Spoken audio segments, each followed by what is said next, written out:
Well, hello, you delicious, delicious creatures. Thank you for joining us again this week for another of our experiments in artificial intelligence shows. So this week we are going to be chatting to Alex Searle, and we're talking about slop. But what we want to know is, what do you think? What do you think slop is? Let us know in the comments what you think. And also let us know where you're joining from. I am here in London, as always. And although last week I was in New York, so not always in London.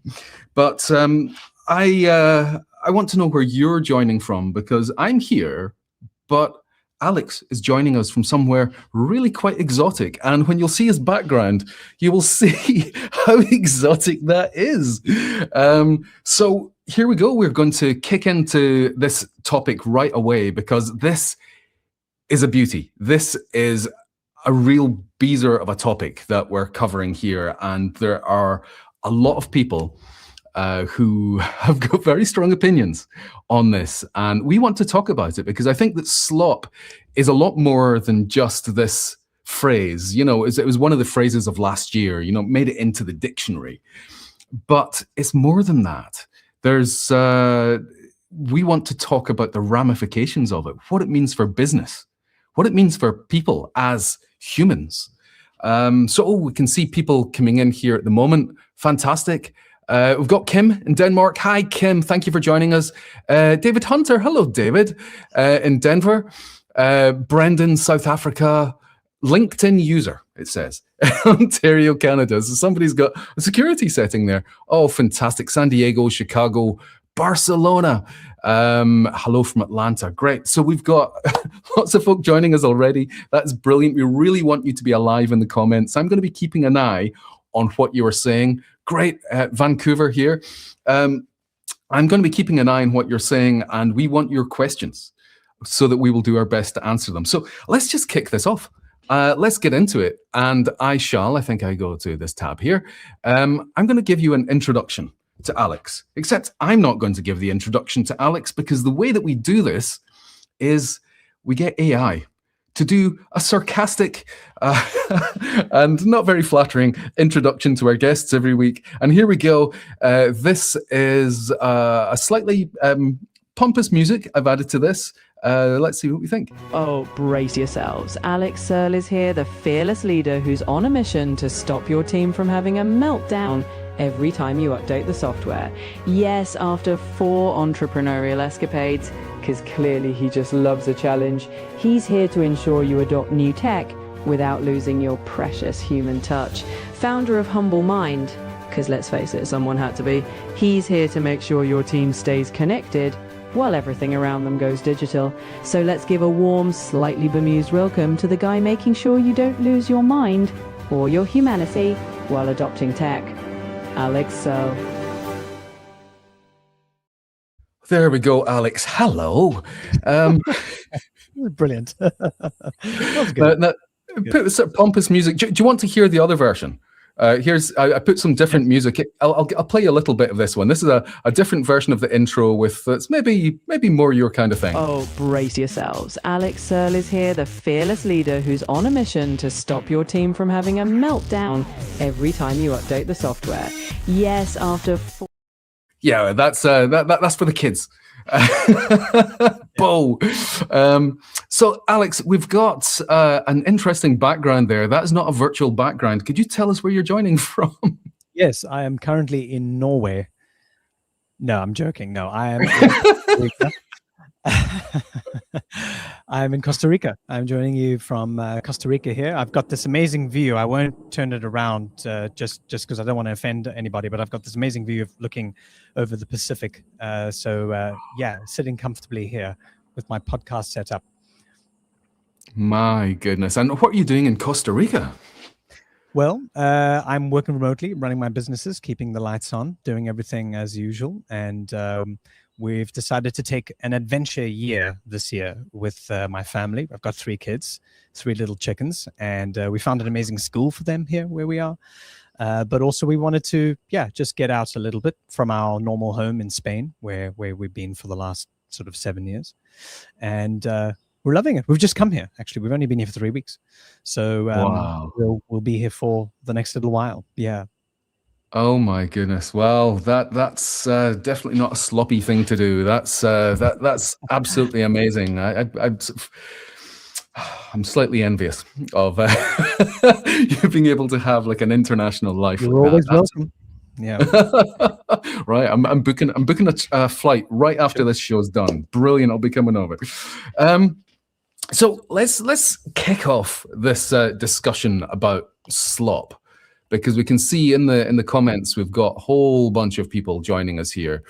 Tell us, what do you think slop is? What's your take on it? Yeah, I wrote an article about a week or two ago, actually, on my newsletter. I called it the Slopidemic Survival Guide, and it really does feel in a way like it the metaphor stands in terms of a sort of a health emergency, or at first it might not seem like it's a big thing, but then suddenly, boop, there's the alarm bells kind of coming, ringing for everybody. And I think that the interesting thing about all this, if we're talking about slop, usually the kind of the definition for slop is that kind of beige, gray prison food kind of cafeteria that is made in batches, most of the time made without love, cheap ingredients, and it kind of just gets slopped on your plate. It comes from the verb to be slopped, right? And so it kind of it feels like that. I suppose the only difference here is that when we're talking about AI slop, most of the time on face value, the slop is actually not bad. It's not too bad. And I think that is what really makes the problem kind of difficult and insidious in a way to really solve, because it's not like it's 3-year-old level content that we're seeing, right? It's being trained on us.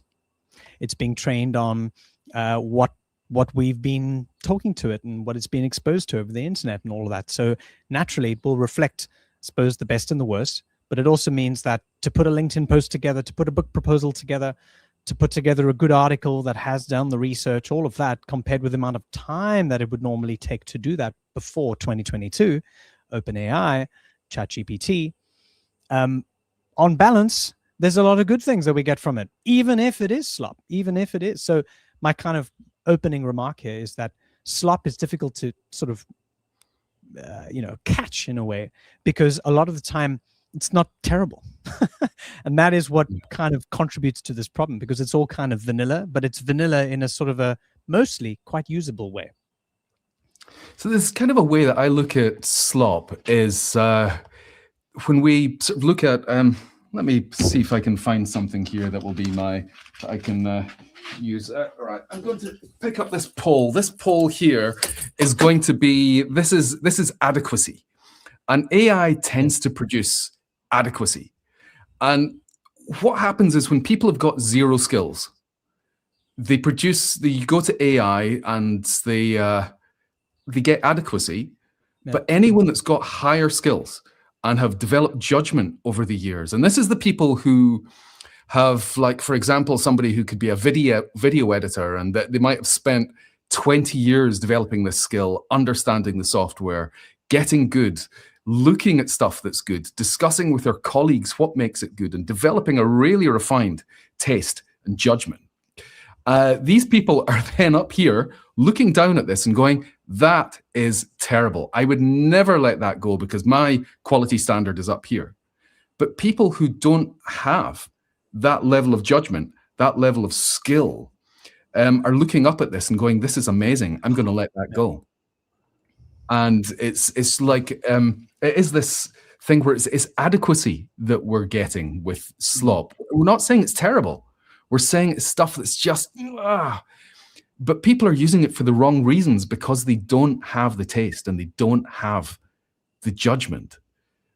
So like I'm finding, like on LinkedIn, people are posting stuff that it looks like an article, but it just isn't any good.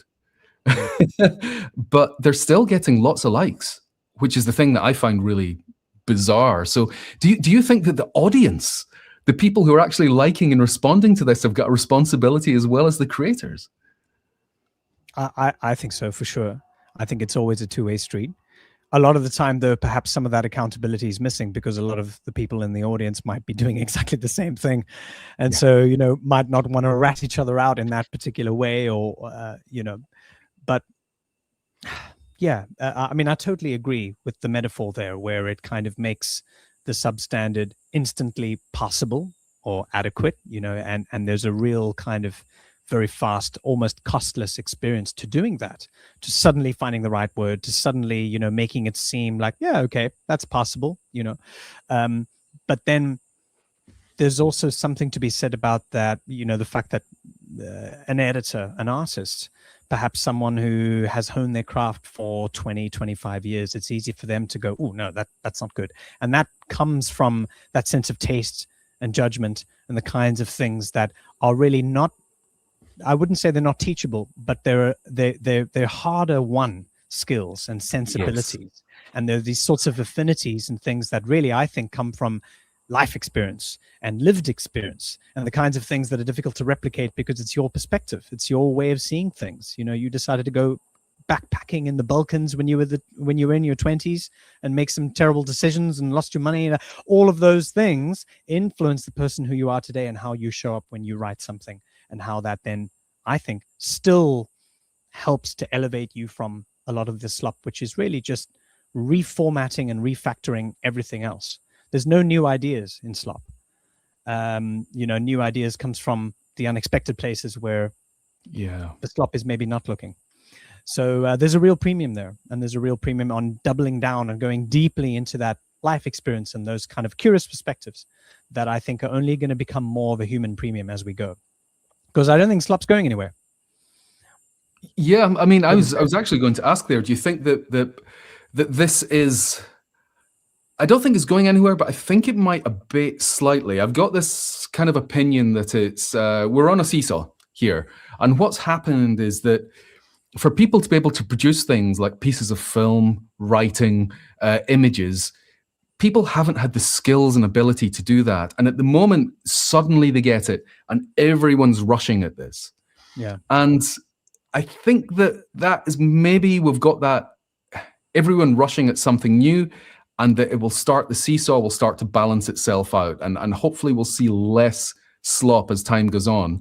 But the other side of that is the more that people are exposed to slop, I believe it's going to drop people's standards, and people are going to accept crappier stuff. Yes. And that's something that concerns me. Yeah, same. And interestingly enough, when we're talking about slop here, we're kind of thinking about the, in a broad sense, the content outputs, the stuff we see on LinkedIn. LinkedIn, unfortunately, is a slop factory in many ways. Yeah. But it also comes to a lot of the other stuff that generative AI is being used for, whether it's, videos or, these kind of like, quick makeshift podcasts or whatever. And once again, they're not bad. They're adequate. They're not bad. Sometimes they can be quite good.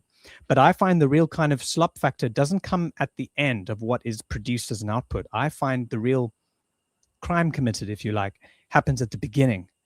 And that's where I am sitting in front of my PC, in front of ChatGPT or HeyGen or anything, and I've got an idea, and I've coming to this tool or this piece of software with a kernel, and the real problem, or the kind of the first issue here, which then degenerates into slop, is that too quickly I'm willing to kind of almost like give way about my idea to AI, especially if I'm sparring with it, especially if I'm trying to, okay, what do I want to do with this? Ask me some questions to clarify what I want to do. And too quickly, I'll just go, yeah, that sounds good. Let's do that. Rather than trying to refine more deeply, this is actually what I really want to do. This is an idea that I've got. Here's some ways that I'd like to be challenged on it potentially. Some of this is just down to good old prompt engineering and just being able to work with it in a smart way, but also something where it can develop the kernel to make it better rather than just almost push you back down to the vanilla mean. And that's the real the route to fix, I think. I think, and I think that Brendan here is agreeing with you in this comment here. Judgment is part of it, but does it not also come down to taking AI's results for granted, stroke laziness, as you're saying, and a lack of proofing and fact checking before hitting publish send, Right. which I think is absolutely right. But I think as part of that, we then have to ask, why is it? Why do we have this issue? Why do we? How did we get here? And I think that like one of the issues that we have is, for the last people started saying about 10 years ago, content is king, content is king, as if that was what it was all about, was generating stuff, creating stuff to put out there. And I think that AI has accelerated that to the level where the priority is to get stuff out rather than to produce good stuff. Yes, precisely. I think it's down to the idea of friction. And you can put it down to it in a kind of a phrase I like to sometimes use, which is not every great idea is a good idea. Which means that if I've got an amazing idea for an app, but it's also a flying car, and it also helps make delicious banana smoothies or whatever, chances are if I plug that into Claude or certainly into ChatGPT, it's going to give me a, hey, let's do it. Wow, how did you come up with this? You're such an innovator. What a great idea, Alex. Whereas the kind of the necessary process, which comes from human beings, of being able to refine and put in the kind of the necessary friction and the brakes and the testing and the sort of the rethinking of something at that early stage is so integral to making sure that the good ideas come out where they need to and the bad ideas get stopped in their infancy, hopefully. And I think that's part of it. And because of that, because we're kind of in this age and content is king, and we've kind of been the product of a lot of these sort of forces, I think that we're in an age of also kind of this real hyper convenience where we don't like friction. We don't want to put up with it. We just want 10 LinkedIn posts that sound amazing right now. I don't want to wait for it. I don't want to have to bother with giving you a longer brief or more context. I just want it immediately, and I want it great. Thanks. Without going into the necessary sort of level of effort and friction to make it better than what it might be right on the outset. And that's where the sort of the slop-epidemic, I think, really gets its roots. Yeah, and I've got to agree with that. And I mean, as you're saying about friction. This book that I wrote with my friend Soon before AI came around actually talks about this kind of stuff that you're talking about, the importance of friction as part of our processes. Yep. And too many people are trying to take shortcuts, and those shortcuts lead to a drop in quality. There's a comment here. It says LinkedIn user, but I think it's my friend Bonnie. The other possibility is that people will recognize slop and stop reading more quickly, just like people now stop reading a novel if the first page doesn't grab them, or watching one episode in a new series and stop watching. Do you think that there's behavioral issues that we might see from this in how people consume content because of this slop-epidemic? Totally. And that comment there from Bonnie, if it is Bonnie, reminds me of a quote that a friend of mine, Rich Mulholland, shared with me earlier this week, which comes from Seth Godin. And he was talking about books and reading books. And he said, I'm the kind of person who reads a book until I get the joke, and then I sort of put it down, until you sort of get it. And I think a lot of people do that, maybe specifically in a particular type of genre, if it's self-help or business books, I don't really finish a lot of the business books that I read. I kind of read it until I sort of get most of the idea. And I suppose the way that it's written often means that it's going to repeat the core idea, in the next pages that I'm probably not going to get to. So I suppose it is a behavioral thing, but there's also a kind of another force here where a lot of content and a lot of kind of in our constant need for optimization and sort of seeking where people are really kind of, engaging, and heat maps and everything else, we're also tuning the way that we, create these things so that it will be optimized for the best effect, the best kind of, which is fine, which makes sense. It makes sense to do that. But at the same time, I think it also gives rise to other, sometimes more unexpected types of trends or content. For example, look at podcasting, how that has absolutely taken off over the last sort of 10-ish years, across every single, kind of field. And that isn't optimized for length, or, it isn't trying to be a TikTok video of 30 seconds or 60 seconds. It's there to preserve that long form, conversational, almost frictional environment where there's that kind of back and forth conversation, just like you and I are having now. There's sort of 8-10 bits a second. That's not a fast bandwidth, but there's something in working with the friction and the limitation that gives the experience, hopefully, some pleasure and some real value from it.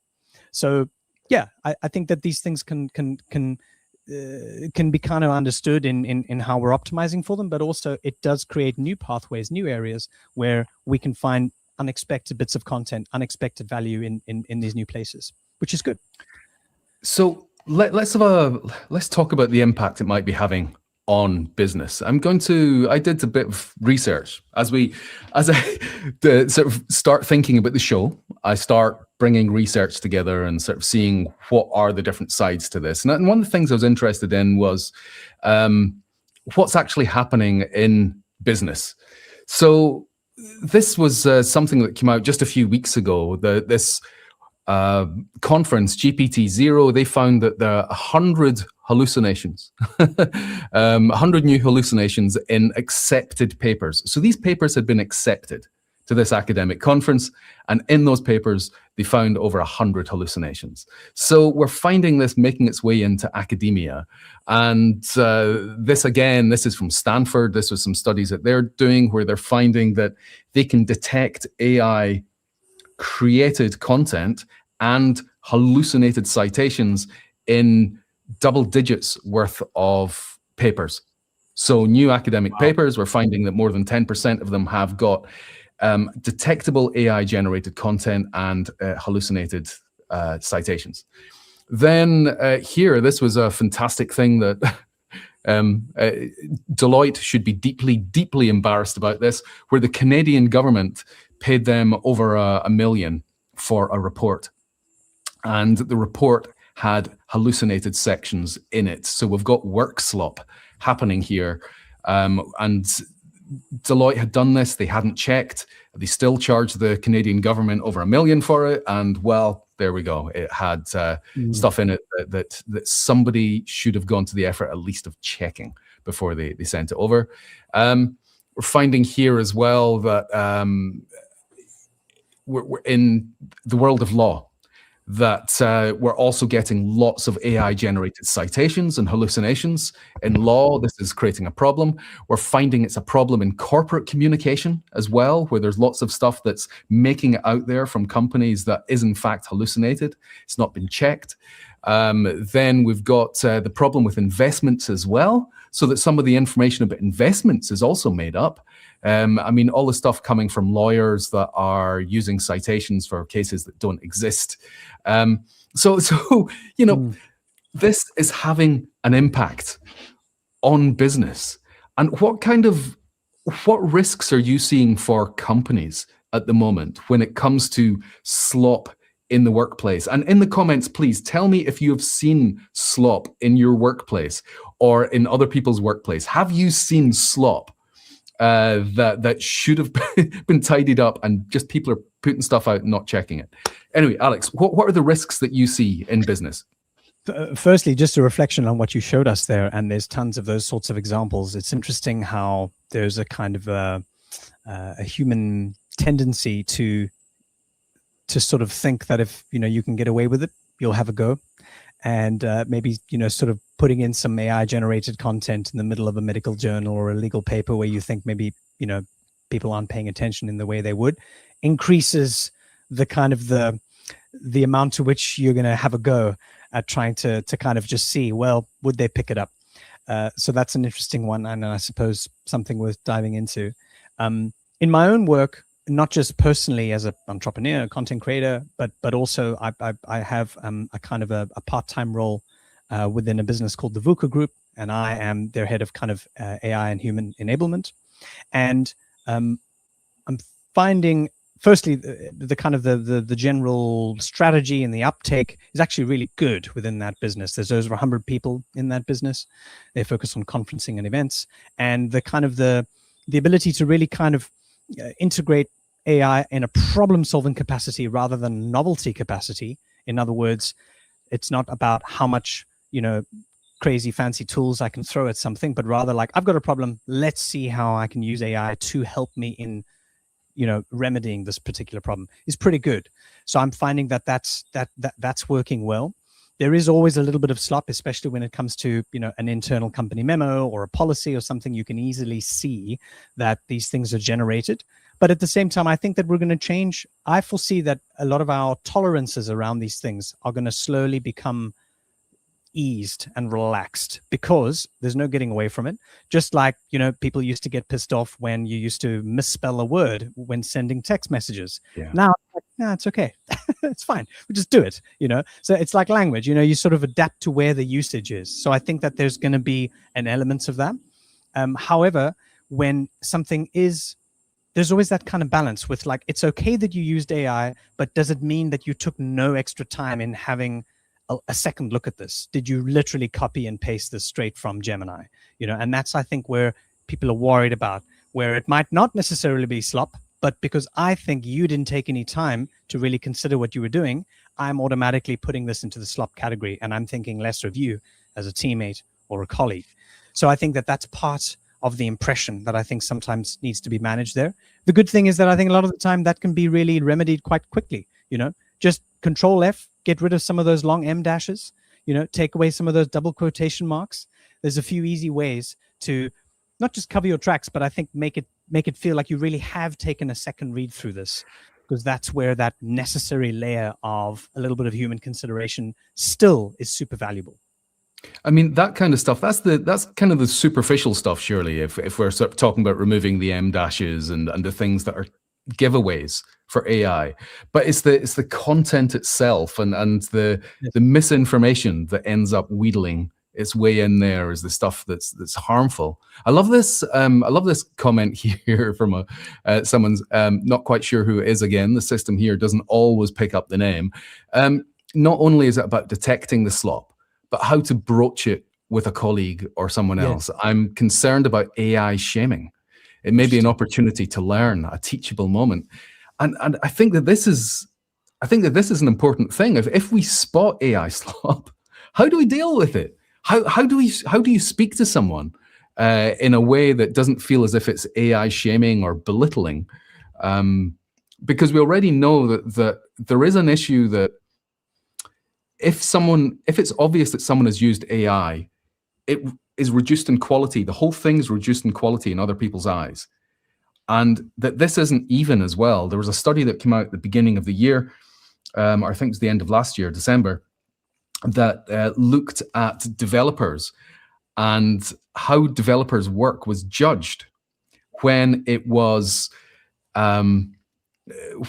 seen that AI had been used, and he found that women were judged more harshly than men when it comes to AI use. So there's all sorts of bias that is included in this, not bias that's inherent in the AI, but human bias that comes into this as well. So I guess it's this people thing. How do we broach this with our colleagues?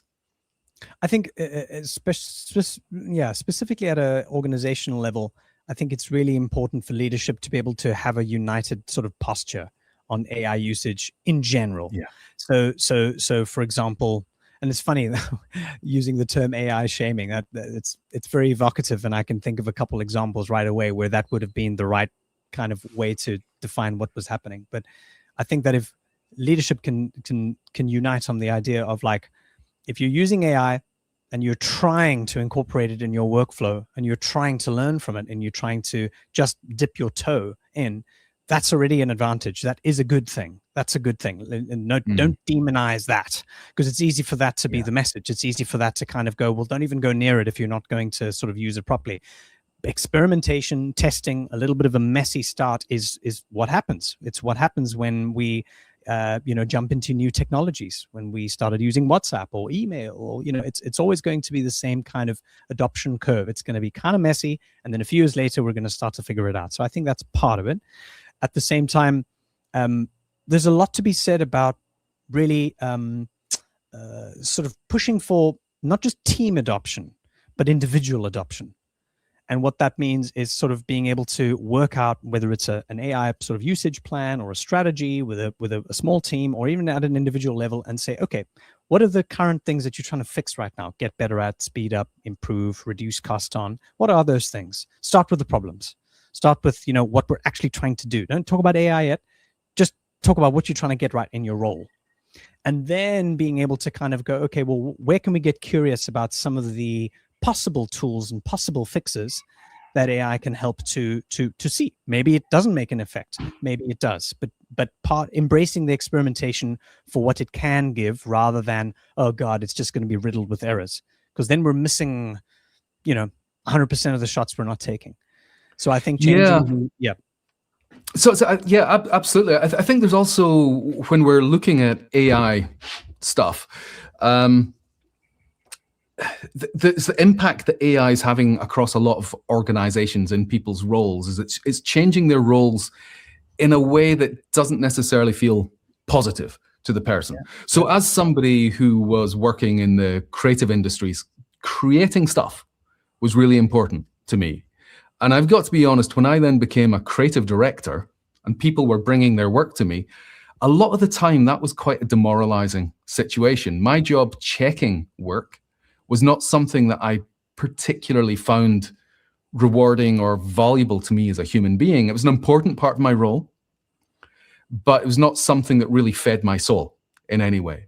And that's kind of the way that the AI being incorporated into a lot of workflows is going, is that the work is being done by the AI tools, and then it's up to the human to check what has been done by the AI tools. And when you create something, you get a dopamine buzz, and you get that feeling of satisfaction and that yes kind of moment, that fist pump moment you get of, yes, I did something, I solved that, I did that. When the AI does that, and your job is to select, and most people are really bad at selecting and checking, you don't get that same dopamine moment of having solved something. And I think that most people are particularly bad at selecting and checking. So, and that's the thing that then leads to slop. So are there different skills or different processes or different things we need to do in the workplace to try and make it more rewarding, more enjoyable, get people to understand that this is a vital part of their role, equipping them to do it well? Are there skills that you think that we now need to teach people? Definitely. And just to agree with you, what the point you made, because it's an important one, a lot of the, like all technologies, but a lot of what we're seeing is a very uneven distribution of the kind of the pluses and minuses of how AI is rolled out. For example, with developers and software developers, it's great in many ways because it can fast track a lot of the extra kind of coding which would have taken time. Of course, it means that they've got to do exactly the same thing that you mentioned now, where they've got to be able to check, they've got to be able to debug and refactor things.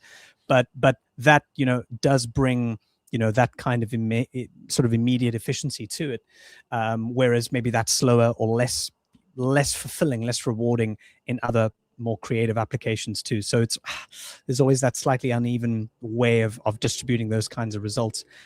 Look, I think the answer is absolutely that there is a way to make this feel fulfilling and rewarding, and still have that kind of that option of, or that opportunity to have that dopamine buzz, but also allow the AI to really deliver on what it is there to do in terms of being able to do something faster, make you more productive. I think that a slight kind of sidetrack, but it's important here. I'm a big believer in sort of the power of storytelling and stories as a way to not just excite and unite people around a common thread, a common theme, or a narrative, but also something that allows us to kind of think in outcomes and think in being able to solve problems. Because when you're solving problems, it's never just one thing. I need to put my shoe on. Okay, I'll put my shoe on. Problem solved. You're thinking of the whole day of all the things that you've got to do, right? I've got to take the car to the mechanic. I've got to have that difficult, meeting with the manager. I've got to do this. I've got to pick up my kids. All of these sorts of things that you've got to do. And you've got to navigate through that day, being able to put different types of bits of energy and concentration into solving different kinds of problems. And so you're still the author, you're still the architect of the day. And I think that's a good way to sort of start in being able to see that, AI is there to kind of be a tool and a companion in various different ways. And you, just like Stephanie said here, you are still responsible for it, right? You're still kind of the overall author of how the story is being told and how the narrative is being told. And if I'm trying to, grow my business unit, or if I'm trying to solve a particular problem or to launch a new product, you've got 700 problems to solve, right? And the AI is only ever going to kind of be able to really be effective at that task level. And you being able to realize that if you can own the outcomes, if you can own the story of where it's going and the directional focus of what it's doing, I think that's where we can not only reclaim that dopamine hit in a much bigger way, but we can achieve bigger things too. And we can do it with a sense of fulfillment and a sense of kind of a creative satisfaction, I think, as well.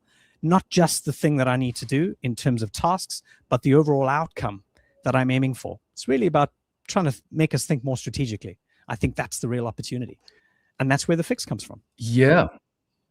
I think, as we're seeing here, we've got Tim here is saying that, he's as a QA, testing outputs has been my thing forever. And now what's happened is that more people are basically becoming QA.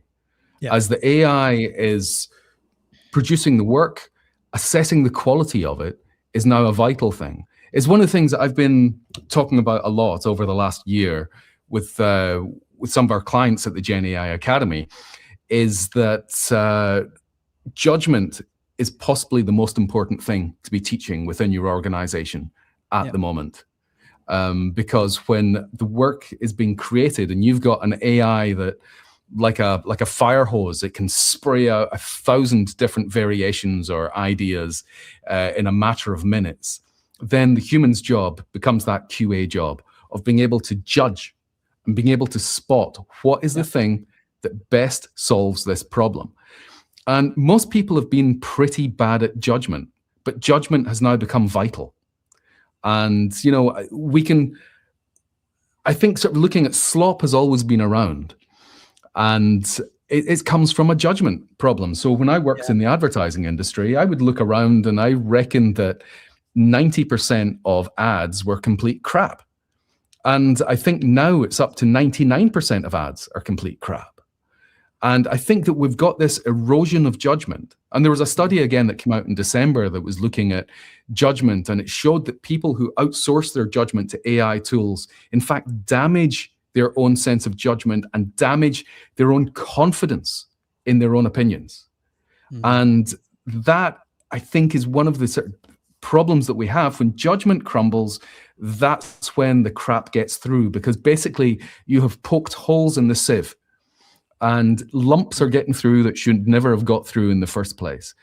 And this is the thing that I've been talking to companies about, is how can we improve judgment? And part of it comes from, I think for me, there's two things that we need to look at. One is education, to teach people what good looks like, how to judge, how to give clear feedback. And then the other thing is mentoring from the senior people who have those decades of experience, and having them mentoring the younger people to see what good looks like and how to get there, and to show them that it's something that's important by modeling that. And I think without that, it's just going to, I think a lot of organizations who aren't doing those two things are going to see the judgment lower and the quality of their work drop.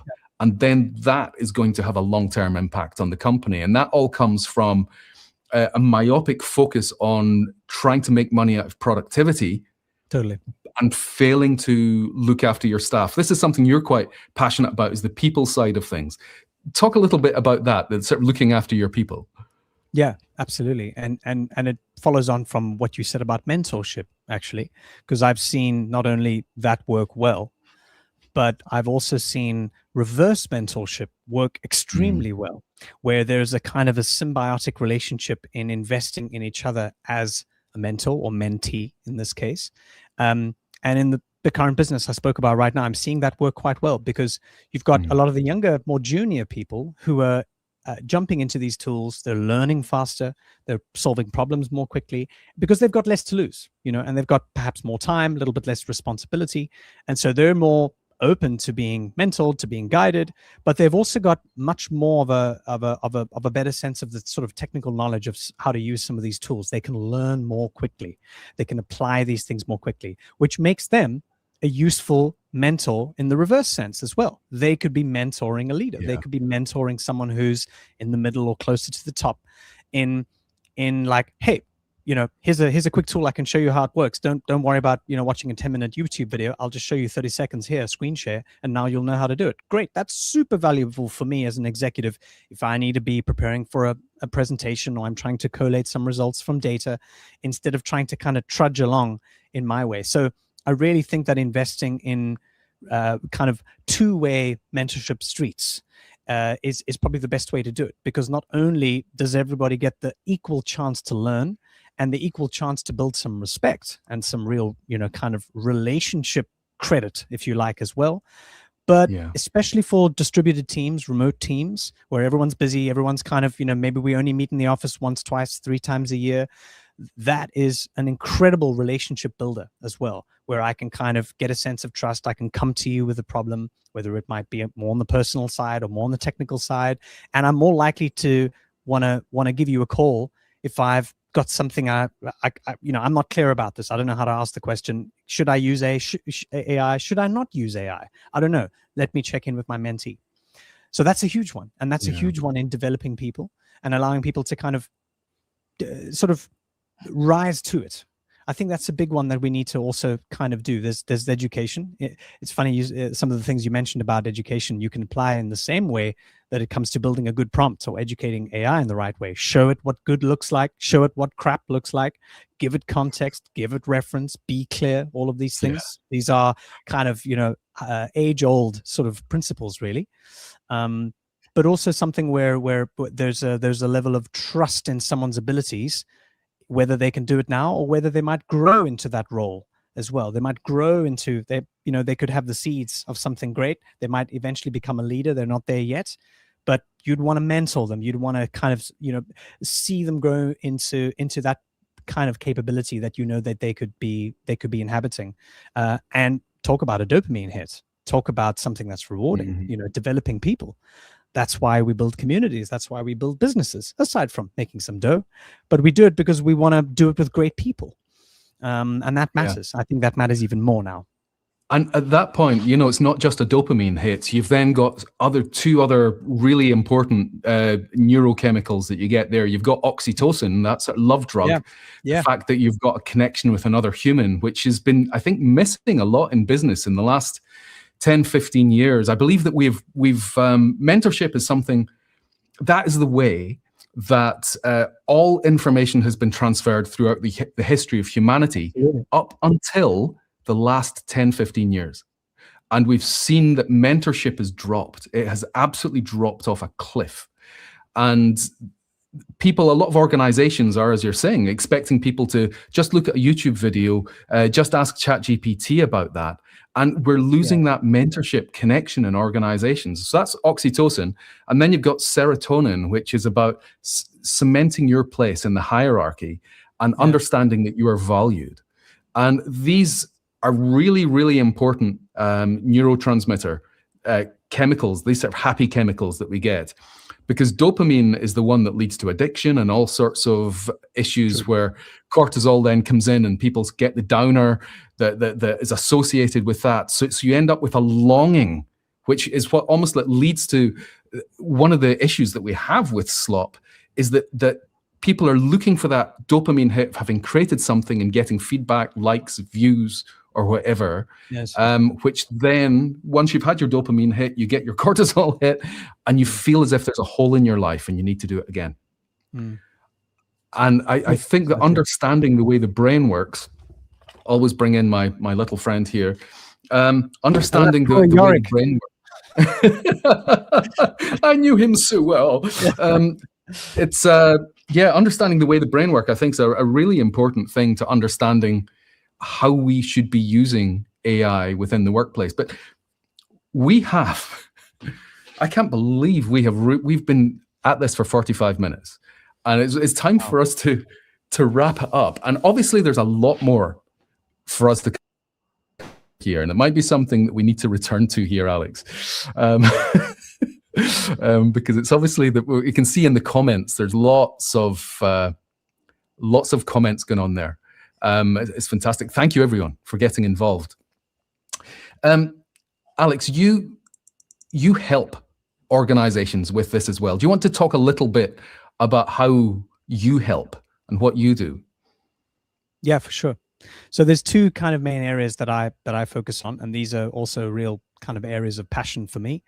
And passion is an important word because, you know, I think that when you can follow something that keeps you alive, that helps to excite some of those important brain chemicals, then that's when the best version shows up. That's when at least for me, I do some of my best work.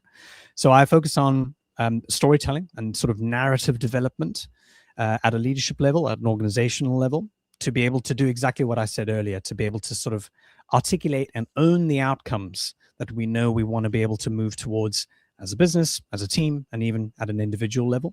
So I lead workshops, I work one-on-one with CEOs, with teams around that exact kind of, you know, storytelling around knowledge, around self-leadership, and really about how to communicate and how to do it clearly and effectively.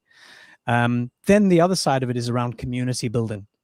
And I've got a real fascination with communities, not just because of what you were saying earlier around being able to use them as mental networks. And I think the real term that you were describing there is tribal knowledge, how for thousands of years we've been able to, you know, communicate super important, you know, lessons and pieces of wisdom that otherwise would have easily been lost, and specific ways of doing things. That's really what knowledge is. It's a way of doing something. And being able to do that in a community environment and to understand what it takes to create and to foster that space, because that's what a community is. It's a space. It's a you know, an environment in which things happen with the right people. Huge area of passion for me, and I've also seen some amazing results when that space is taken care of. And often the best, you know, sort of performing communities are really in business contexts, whether it might be with customers, focus groups, whether it might be learning and development communities within, you know, internal teams. I've seen some amazing stuff. I've seen friendships bloom. I've seen collaborations happen just because people feel heard. They feel like they can belong. They feel like they can discuss and ask hard questions and say difficult things and test the boundaries, and ultimately form the level of sort of trust and ultimately dip into some vulnerability so that we can learn things together, we can share the wisdom and move on as a group. So community building is a big one, and that's what I do within Humble Mind, building sort of intimate, proximate communities of influence within businesses. And I have a lot of fun with that. A lot of people have a lot of fun with me too on that. So I've got a boot camp running. I do that a couple times a year where I take them through the principles of community building and what I call social learning. And in fact, we're kicking that off next week, so it's a good time. Next week, Wednesday, and lots of other services around that. Yeah, brilliant. Oh, thank you so much, Alex. This has been a great discussion, and it's something that we will be returning to, I am sure. So thank you everyone who joined us. Thank you everyone who took part in the comments. It's been a phenomenal discussion I've been seeing happening at the side of the screen here. David Hunter, Anna-Marie Russionello, I'm sorry, I've pronounced your name absolutely terribly there. Stephanie Moulter, Craig Irons, loads, Gary Ennis, loads of folk getting involved there. Thank you all so much. And we will be back in a couple of weeks, so look out for that. And come and say hello. If you're not already connected with Alex, connect to him. Tell him what you thought of what he was saying. Ask him questions if you've got anything. Give us feedback on this, because we really want to hear if this is valuable to you and how we might be able to make this even more valuable. And I'm going to say I love you all very much. Look after yourself. Go and tell someone you love them. See you soon. Thanks, mate.